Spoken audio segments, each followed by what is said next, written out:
Bueno, hoy día voy a tratar de avanzar un poco rápido porque después de este tema tenemos otra presentación de asma bronquial.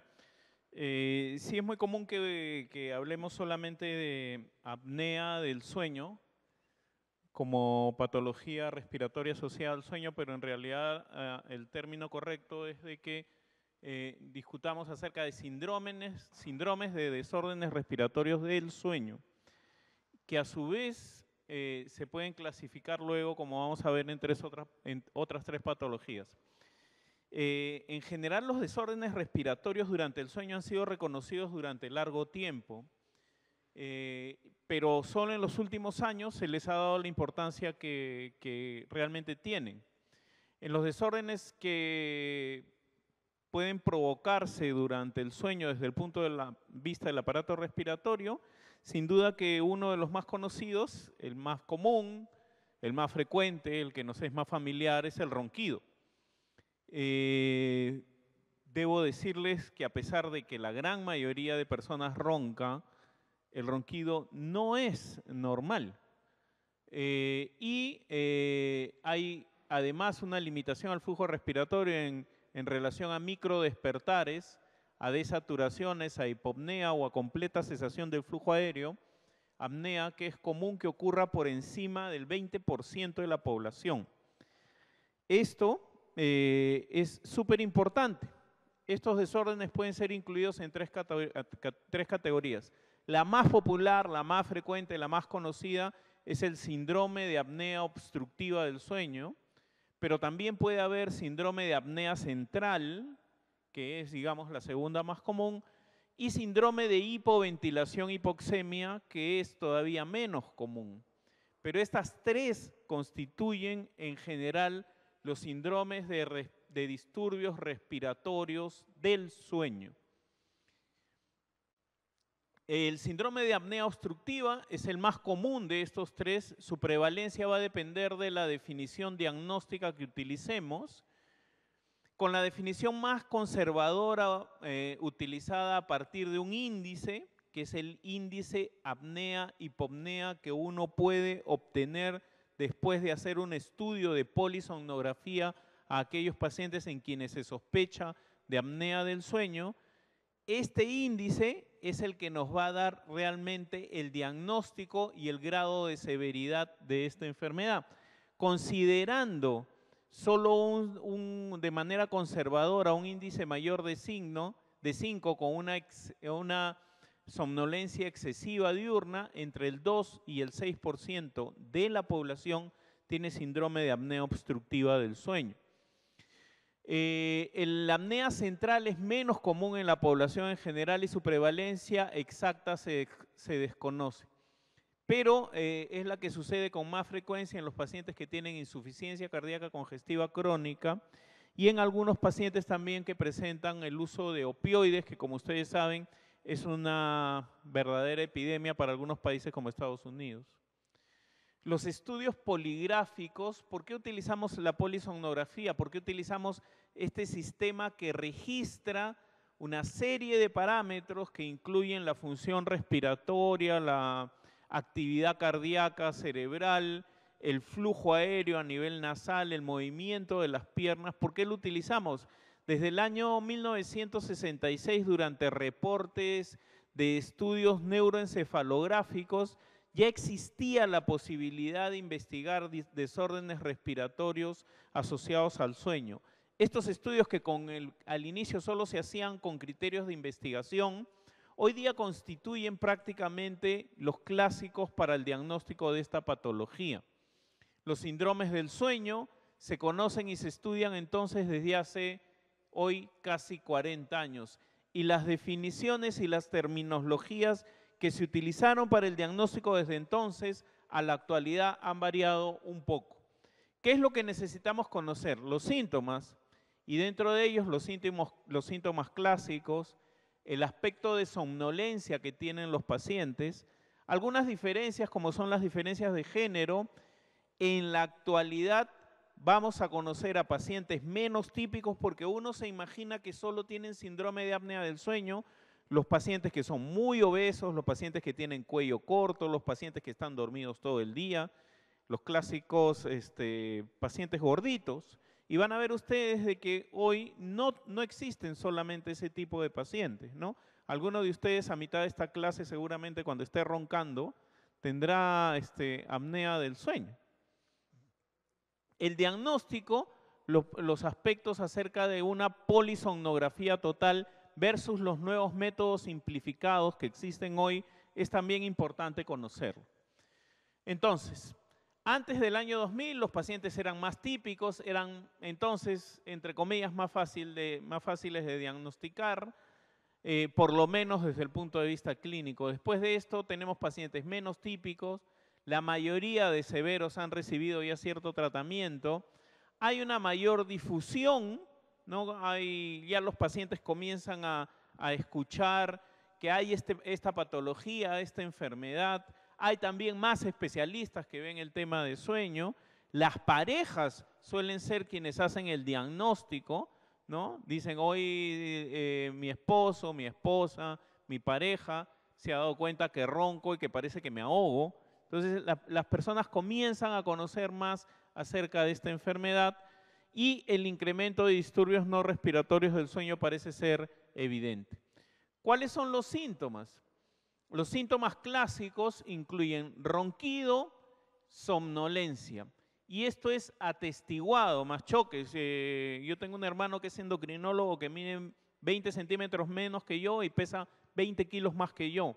Se ha quedado varias veces dormido en el semáforo. Cuando se pone en rojo arranca en verde y si él sigue durmiendo, ¿no? Son pacientes que durante el día se van a quedar dormidos muy fácilmente. Leen un libro o comienzan a leer el libro y se quedan dormidos al toque. Están viendo una película, están viendo el noticiero, se quedan dormidos. Esas somnolencias pueden ocasionar tragedias tremendas. Hay algunos estudios acá en el Perú acerca de, por ejemplo, qué porcentaje de nuestros choferes de ómnibus interprovinciales tienen síndrome de apnea del sueño. Imagínense cómo son los choferes de los ómnibus interprovinciales. Son gordos, se paran a comer en cualquier estación en el camino, ¿no? Tienen el cuello corto. La mayoría de ellos tienen apnea del sueño. Y no es para que se asusten y no vuelvan a subir a los ómnibus, pero necesitamos tener diagnósticos poblacionales más grandes con esos pacientes. ¿Por qué? Porque además tienen defectos cognitivos y hay otras sintomatologías que pueden pasar desapercibidas.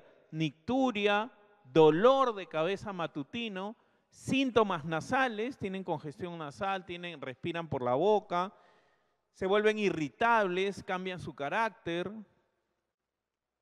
El reporte de la Asociación Americana del Sueño dice que califica la somnolencia en leve, probablemente con pequeña atención en la lectura o en la televisión, moderada, cuando en alguna atención en reuniones, por ejemplo, en una reunión se queda dormido, en conciertos, o severa cuando ocurre en circunstancias activas. Está hablando con usted, se queda dormido. ¿Sí? Eso pasa. O cuando están comiendo, se quedan dormidos. Es una severidad tremenda. Y sin embargo, la somnolencia a veces es difícil de manejar, de cuantificar, y lo más importante es que no juega un rol en la predicción clínica del síndrome de apnea del sueño y lamentablemente no necesariamente se correlaciona con el índice de apnea-hipopnea, pero juega un rol muy importante en la decisión de darle tratamiento a los pacientes. La somnolencia es un evento bien importante. ¿Cuáles son los mecanismos fisiopatológicos y las consecuencias de las apneas? Las causas pueden producirse porque hay una ruptura en el timing de los músculos respiratorios, en la sincronización, cómo los músculos respiratorios se contraen y relajan.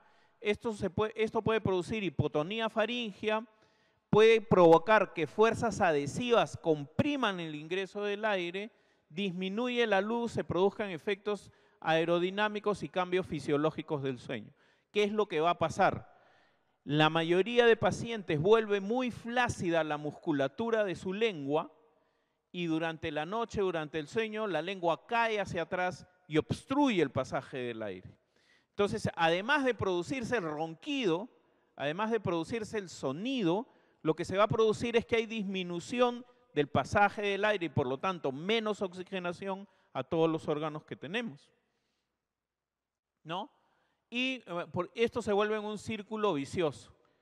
Apnea, alteraciones de la oxigenación y la ventilación, esfuerzo inspiratorio contra la obstrucción. El paciente comienza a ahogarse, aunque esté durmiendo, tiene un micro despertar, entre comillas, y trata de vencer esa obstrucción que tiene, y luego se produce apertura de la luz faríngea, va a roncar, recupera el sueño, se vuelve a colapsar.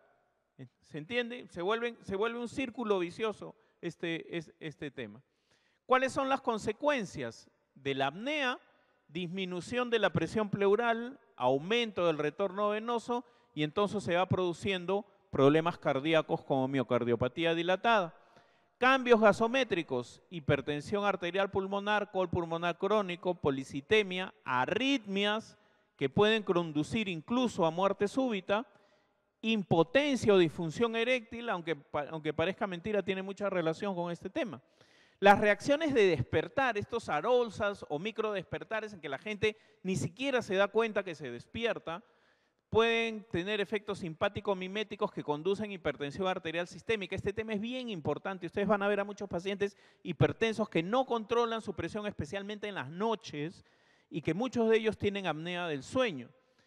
Alteraciones del sistema nervioso central. Ya hemos visto que los pacientes pueden tener deterioro cognitivo, fragmentación del sueño, porque los pacientes se quedan dormidos durante el día. Recuerden que el sueño no es un estado pasivo que está formado por los estadios REM y no REM. En los estadios, y estos estadios se repiten de manera cíclica, constituyendo ciclos de 90 minutos que se repiten 4 a 6 veces durante la noche. Entonces, el paciente se acuesta, comienza a entrar en estadio 1, 2, 3, 4 y luego entra al otro estadio. El estadio REM constituye el 20% del total del sueño y durante él hay abolición del tono muscular. Entre comillas, uno está recontra dormido en el episodio REM y muchas veces estos pacientes no consiguen REM, por lo tanto, no descansan, no tienen sueño eficaz. A nivel del sistema nervioso central, como les decía, hay cambios de carácter, personalidad, trastornos de la memoria, cansancio al levantarse, somnolencia diurna, lo que puede conducir a accidentes de tránsito, accidentes cerebrovasculares, debilidad y fatiga muscular. A nivel cardiovascular, arritmias, hipertensión, falla cardíaca, muerte súbita. En el aparato respiratorio, hipertensión pulmonar, falla respiratoria, hipoxia. A nivel hematológico, policitemia, a nivel sexual, impotencia, conflictos sociales, el ronquido es causa de divorcio, ¿no? Hay parejas que se separan porque roncan, y aislamiento social. Yo tenía un colega cuando era residente que era residente de pediatría y las puertas de la residencia las abría así con el ronquido. Nadie quería dormir con él. La frecuencia de las manifestaciones clínicas más frecuentes son ronquido, obesidad, el tamaño del cuello, la somnolencia diurna, el despertar nocturno frecuente, la sudación nocturna también y la hipertensión arterial. Menos frecuentes son dolor de cabeza, actividad motora nocturna, falla sexual, cambios del carácter, nicturia, pesadillas y policitemia.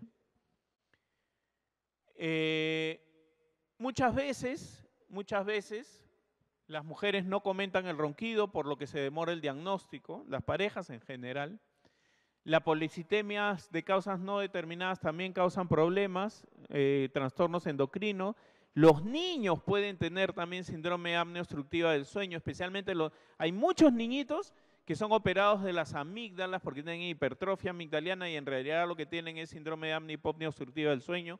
De hecho, la mayoría de protocolos de amigdalectomía hoy día incluyen que los pacientes niños sean primero sometidos a polisomnografías antes de que se les operen, por lo tanto hay que preguntar sistemáticamente sobre sueños y ronquidos. Hay una serie de scores clínicos, y esto solo no les voy a repetir todo lo que dice en la diapositiva, pero hay una serie de scores clínicos que pueden ayudar para orientarnos al diagnóstico, pero su sensibilidad y especificidad es bastante discutible. Ustedes pueden elegir el que quieran, pero finalmente las preguntas clásicas frente a un paciente que tiene un ronquido atestiguado. Hoy día a mi consulta muchos pacientes lo que hacen es agarran el celular, la pareja agarra el celular y lo graba. Es lo más práctico. Y ustedes se van a dar cuenta que el paciente ronca con episodios en los cuales deja de respirar, tiene dolor de cabeza en la mañana, se ha vuelto irritable y se duerme fácil. Ese paciente es un alto candidato a tener síndrome de apnea y hipopnea obstructiva del sueño y hay que indicarle una polisomnografía. ¿Hay algunas diferencias de género? Sí, todavía hay una frecuencia mayor, un poco mayor de hombres que de mujeres en apnea del sueño, pero en los grupos etarios ya mayores de 60 años, comienza a invertirse. La mujer también comienza a tener mayor probabilidad de tener apnea del sueño, aunque en la mayoría de estudios quienes roncan más son los varones que las mujeres, ¿no? Eso hay que tenerlo en cuenta. Y el otro tema es que hay pacientes menos típicos.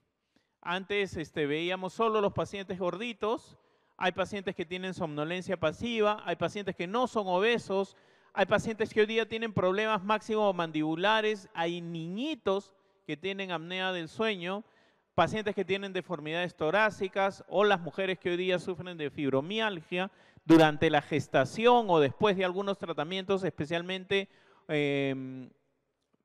maxilofaciales, pueden tener apnea obstructiva del sueño. No todos estos pacientes, sin embargo, tienen sleep apnea, no todos tienen apnea del sueño, tienen ronquidos más tenues o síntomas atípicos o somnolencia que puede ser debida a otras causas, como por ejemplo la utilización de fármacos. Entonces, el campo del sueño hoy día no es exclusividad de los médicos neumólogos. Hay diferentes especialistas que pueden hacer sueño, los neurólogos, los neumólogos, los internistas. No constituye hoy día una especialidad en sí, pero ya, por ejemplo, para los americanos hay maestrías en sueño que te otorgan la certificación para trabajar en esta patología. Entonces, 1/3 de los pacientes que tienen apnea obstructiva del sueño tienen otro desorden del sueño que realmente requiere tratamiento, como puede ser insomnio, como puede ser síndrome de piernas inquietas, como puede ser una serie de patologías propias del sueño que acompañan a apnea. Lo mismo sucede en los pacientes ancianos, los pacientes mayores, hay que tener en cuenta que el índice de apnea y hipopnea en su caso aumenta, por lo tanto los diagnósticos probablemente van a aumentar. Entonces, tenemos que tener en cuenta para apneas y hipopneas que los pacientes tienen una serie de factores de riesgo, que estas pueden tener impacto a nivel craneofacial, de obesidad, de problemas del sistema nervioso central o problemas en el control de la ventilación, o que genéticamente pueden tener alguna predisposición a hacerlo. Cuando estas se presentan, las consecuencias, y dependiente del ambiente donde se desarrollen, incluirán la posibilidad de compromiso de hipertensión y cardiovascular, somnolencia, trastornos cognitivos y otros. Y eso traerá como consecuencia apnea obstructiva del sueño. El diagnóstico se debe hacer en base a los síntomas clínicos. El tipo de estudio nocturno va a depender de los rasgos clínicos del paciente. Hasta hace poco tiempo lo que uno tenía que hacer es una polisomnografía completa. Una polisomnografía completa incluye por lo menos el estudio de 11 parámetros. Pero ¿qué es lo que sucede? Existen muy pocos laboratorios completos de sueño, no solamente en el Perú, en general en el mundo. Y los tiempos de espera que tienen los pacientes son muy largos.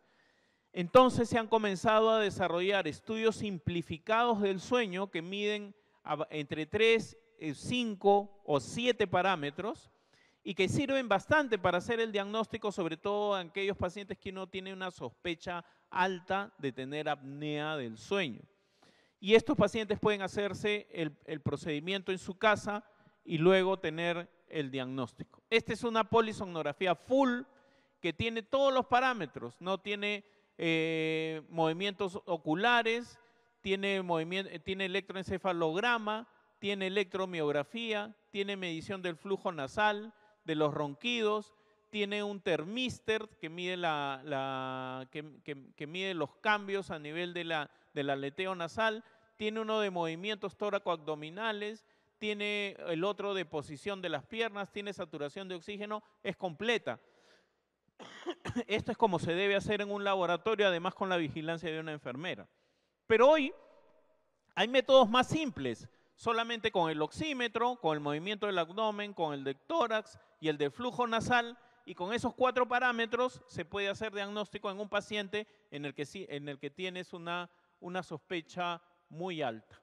Entonces, esa es la parte del diagnóstico. El tratamiento, se han intentado una serie de tratamientos hoy, desde el punto de vista farmacológico y desde el punto de vista no farmacológico. La mayoría de tratamientos farmacológicos ha fracasado, no sirven. Hay 2 tipos de tratamientos para los pacientes que tienen apnea del sueño. Hay una parte del tratamiento que es el tratamiento, son las medidas higiénico-dietéticas generales. Los pacientes tienen que bajar de peso ayuda mucho, pero no soluciona el problema de manera completa. Incluso la cirugía bariátrica en los pacientes que son muy obesos puede ser útil. El segundo tema es que hay alguna serie de medidas respecto al propio sueño del paciente que son parte de la higiene del sueño. Hay que sacar el televisor del cuarto, el paciente no puede comer en el cuarto, no puede tomar sedantes u opioides para dormir, evitar el alcohol y el consumo de tabaco. Digamos, esas son las medidas generales. Pero desde el punto de vista del propio tratamiento de la apnea, especialmente de aquellos que tienen compromiso moderado a severo, hay que darles, el tratamiento más eficaz hasta ahora se llama CPAP, es decir, ventilación continua a través de un monitor, ¿no?, que lo que hace es romper la obstrucción al flujo aéreo, es decir, los pacientes tienen que dormir con su mascarita toda la noche. Hay cada vez mejores máscaras, hay solo nasales, hay orofaciales. Ese es el mejor tratamiento. Si los pacientes no toleran ese tratamiento o no lo prefieren, el segundo tratamiento es una prótesis de avance mandibular, que también ayuda para corregir el problema. ¿Tienen alguna pregunta hasta acá?